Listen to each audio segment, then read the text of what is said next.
ஆந்திரால என் பொண்ணு படிக்கிற ஸ்கூல்ல பொங்கல் செலிப்ரேஷன் எப்படி இருந்தது? இப்படி தாங்க இருந்தது. அழகா கொலு செட்டப்போட ஸ்டார்ட் பண்ணாங்க. ஸ்டேஜ் போட்டிருந்தாங்க. டான்ஸ் ஆட போகிற குழந்தைங்களுக்கு. பொங்கல் வச்சாங்க. மாடெல்லாம் கூட்டிகிட்டு வந்து ஒரு போகி பண்டிகை எப்படி இருக்குமோ கோலாட்டெல்லாம் அடித்து நல்லா இருந்தது பார்க்கவே. ஈவன் பேரண்ட்ஸ் கூட வந்து அவங்க கோலப் போட்டி வச்சுருந்தாங்க. நானும் அதில் பார்ட்டிசிபேட் பண்ணி வின் பண்ணியிருந்தேன்.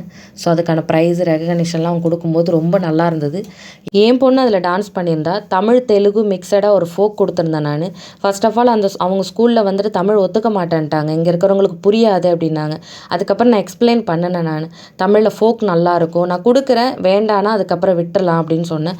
பட் டான்ஸ் முடிஞ்சதுக்கப்புறம் அந்த க்ரௌடோட சவுண்டு, கிளாப்ஸு, அங்கே வந்திருந்த சீஃப் கெஸ்ட்லாம் குழந்தைய கூப்பிட்டு ஃபோட்டோ எடுத்தது, ஒவ்வொருத்தங்களும் அவளோட பேரை சொல்லி அட்ரஸ் பண்ணி ரக்ஷினின்னு சொல்லி காட் பிளெஸ்ன்னு ஆசீர்வாதம் பண்ணது, இதெல்லாம் பார்த்துட்டு அந்த பிரின்ஸிபல் மேடம், அவளோட கிளாஸ் மேடம் எல்லாருமே ரொம்ப ஹாப்பி ஆகிட்டாங்க. ஈவன் அந்த டைரக்டர் சார் வந்துட்டு ஆனுவல் டேக்கு பாப்பாவுக்கு செப்பரேட்டுக்காக நீங்கள் ஒன்று ரெடி பண்ணுங்கள், அந்த அளவுக்கு வந்து நாங்கள் அது வரைக்கும் அந்த க்ரௌடில் ஒரு ஆளாக நின்றுட்டு இருந்தோம். குழந்தை எப்போ டான்ஸ் பண்ணி முடித்தாலும் நாங்கள் ஏதோ ஒரு ஒன் டே சிஎம் மாதிரி ஆகிட்டோம்.